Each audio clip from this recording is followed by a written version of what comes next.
Саламатсыңар балдар. Бүгүн эгемендүү Кыргызстандын экономикалык абалы деген темада онлайн сабагыбызды баштайбыз. Теманын планы менен таанышабыз. Силер бүгүн бул сабакта төмөнкү түшүнүктөргө жооп аласыңар. Кыргыз өкмөтүнүн экономикалык саясаты, менчиктештирүү саясаты, рынок экономикасына өтүү, агрардык саясаты, мал чарбачылык, дыйканчылык, жер жана агрардык реформалар жөнүндө мыйзамдар, реформалардын жетишкендиктери жана кемчиликтери. Кыргызстан эгемендүүлүккө саясий жактан жетишкени менен экономикалык жактан көз каранды бойдон калган. Эстерин составында болгондо бир бүтүн организм катары жашаган. Ал эми эстерин таркашы менен экономикалык байланыштар үзүлгөн. Ал өлкөбүздүн экономикасына өз таасирин тийгизген. 1991 жылдын аягында өнөр жай өндүрүшүнүн өсүшү төмөндөгөн. Курулуш жана агрардык өнөр жай комплексине жумшалган каражаттар акталбай калган. Энергетика, жеңил жана тамак аш өнөр жайы, машина куруу тармагындагы пландар ишке ашпай калган. 1992 жылы январда Россия Федерациясынын рынок экономикасына кириши менен отун энергетика, металл, машина куруу тармактарынын баасын эркин кое берген. Натыйжада көз каранды эмес мамлекеттердин шериктештик өлкөлөрүндө экономикалык кризис учураган. Анын ичинде Кыргызстанда дагы өндүрүш 1992 жылы 27%ке төмөндөгөн. 1992 жылы июлда Кыргыз Республикасынын өкмөтү 1992 жана 1995 жылдардагы экономикалык реформаларды кабыл алган. Анда менчиктештирүү, жер реформалары, калкты социалдык жактан коргоо, мамлекеттик инвестициялар боюнча милдеттер аныкталган. 1993 жылдын аягына чейин өнөр жайдын 40-50%, курулуштун 50%, айыл чарбасынын 25-30%, турак жайдын 70%, тейлөө тармактардын 100% менчиктештирүү каралган. Ошентип Кыргызстан рынок экономикасына өтүүсү башталган. Рынок экономикасы деген эмне? Алгач анын эрежесине көңүл бурсак. Рынок экономикасы эркин ишкердик принциптерине, өндүрүш каражаттарына болгон менчиктин көп формалуулугуна, рыноктун баа чыгарууга, атаандаштыкка негизделген экономика. Мында ар кандай ишкердикке мамлекеттин кийлигүүсү чектелет. Кыргызстандын рынок мамилелери төмөндөгүлөрдү кабыл алышкан: менчиктештирүү, бааларды либералдаштыруу, экономикага мамлекеттин кийлигүүсүн токтотуу, жеке менчик киргизүү, соода эркиндиги, экспорт жана импорт боюнча чектөөлөрдү жоюу жана башка иш-чаралар каралган. Кыргызстанда менчиктештирүү 1991 жылы 20 декабрда Кыргыз Республикасынын Жогорку Кеңеши тарабынан кабыл алынган Кыргыз Республикасында менчик мамлекеттен ажыратуунун, менчиктештирүүнүн жана ээлик кылуунун жалпы башталыштары жөнүндө мыйзамдын негизинде башталган. Мыйзамды аткаруу үчүн атайын мамлекеттик мүлктүк башкаруу комитети түзүлгөн. Кыргыз Республикасынын конституциясында жер, анын байлыктары, токойлору, суулары жана башка табигый ресурстары, маданий жана тарыхый байлыктары менчиктирилбей тургандыгы жөнүндө ачык даана жазылган. Мыйзамга ылайык менчиктештирүү элдин эмгек коллективдеринин даярдыктарына жараша жүргүзүлүүгө тийиш болгон. Бирок тилекке каршы иш жүзүндө андай болгон эмес. Менчиктештирүү 2 этап менен жүргөн.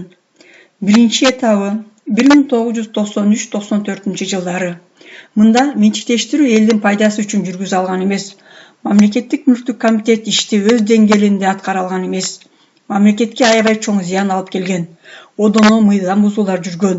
Байлыгына, бийлигине таянган адамдардын тобу элди алдап, мамлекеттик мүлктүн негизги бөлүгүн ээлеп алган же сатып жиберишкен.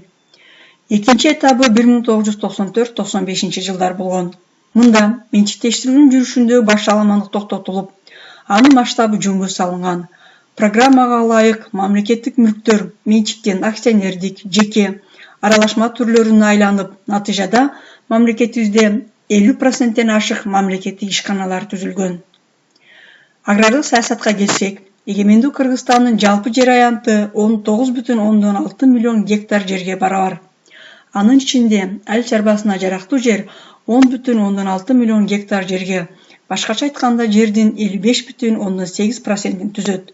Ал эми жердин 44,2%-и айыл чарбасына жараксыз. Айыл чарбасына жарактуу жерлердин 12,3%-и жерлерди айдоого, 0,1%-и дың жерлерге, 0,4%-и көп жылдык өсүмдүктөргө, 1,7%-и чөп чабынды жерлерге, ал эми калган 85,6%-и табигый жайтка туура келет. 1991-жылдан баштап өлкөдө жер жана агрардык реформа жүргүзүлгөн. Жер реформасы боюнча атайын мамлекеттик комиссия түзүлгөн. 1993-жылдын аягына карата 172 колхоз-совхоздар катылып, алардын ордуна 17,5 миң дыйкан чарбалар, 197 кооперативдер, 120 майда ишканалар, 119 ассоциациялар, 9 акционердик коомдор түзүлгөн. Бирок ошого карабастан өкмөттүн агрардык саясатында мыйзам бузуулар болгон. Айыл чарбасынын материалдык техникалык базасы талап тонолгон. Кыргызстандын экономикасынын өзгөчө айыл чарбасынын негизин мал чарбачылык түзөт. Мал чарбачылык да начарлап кеткен. 1992-жылга чейин айыл чарбасынын кирешесинин 35%-ин кой чарбасы түзүп келген. Ал эми тоолуу райондордун кирешелерин 95%-ин кой чарбасынан алынган. Реформа жылдарында койдун башы азайган. 1994-жылы январга карата 7,5 миллион баш кой болсо, ал эми 1 жылдан кийин 1995-жылдын январына карата койлордун саны 4,5 миллионго азайган. Кой тирүү товарга айланып, күндөлүк керектелүүчү товарга алмашыла баштаган. Ошентип, реформа жылдарында дыйканчылык да өтө начарлап кеткен. 1994-95 жылдары, 96-99 жылдары Кыргыз Республикасынын өкмөтү жаңы программаларды иштеп чыккан. Бул программаларга ылайык суугат системасына оңдоо үчүн $35 миллион бөлүнгөн. Ал боюнча 13 плотина, анын ичинде Орто Токой, Папан, Киров, Кара Бура жана башка суу сактагычтар, ошондой эле 40-ка жакын суугат системасы калыбына келтирилген. Ошентип, мамлекетибиздеги жер жана агрардык реформа жөнүндөгү мыйзамдарга көңүл бурсак, жер жөнүндө кодекс, кооперация жөнүндө мыйзам, дыйкан фермалары жөнүндө жаңы мыйзамдар иштелип чыккан. Натыйжада жерге болгон жеке менчик киргизилген. 2000-жылы жер кодексинен жерди сатууга жана сатып алууга тыюу салынган 5 жылдык мораторий алынып ташталган. 2001-жылы августта Кыргыз Республикасынын өкмөтү айыл чарбасындагы жер участокторун сатып алуу тартиби жөнүндөгү жаңы жобону бекиткен. Ошентип, темабыздын аягында жер жана агрардык реформанын жыйынтыктарына көңүл бурабыз. Жетишкендиктери: айыл чарбасында жеке, коллективдүү жана мамлекеттик менчикке негизделген көп укулаттуу экономика түзүлгөн. Айыл чарба продукцияларын өндүрүүдө монополия жоюлган.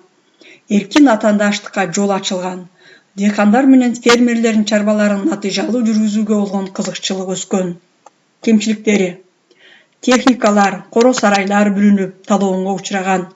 Машиналарды, жабдууларды, үрөн, жер семирткичтерди жана башка айыл чарбага керектүү нерселерди алууга капитал жетишсиз болгон. Айыл жеринде жумушсуздук, жакырчылык күч алган, өндүрүш кескин түрдө төмөндөгөн. Эгемендүү Кыргызстандын экономикасы азыркы күндө рынок экономикасына өтүү менен чечкиндүү аракеттерди жасоодо. Биз келечекте өлкөбүздүн экономикасынын өнүгүшүнө ишенебиз. Кыргызстандын келечеги жаштарда. Сабакты даярдаган Мукаш Абдыраев атындагы атайын адистештирилген музыкалык мектеп-интернатынын тарых мугалими Ажыбаева Нурила Эргешбаевна. Көңүл бурганыңыздар үчүн рахмат.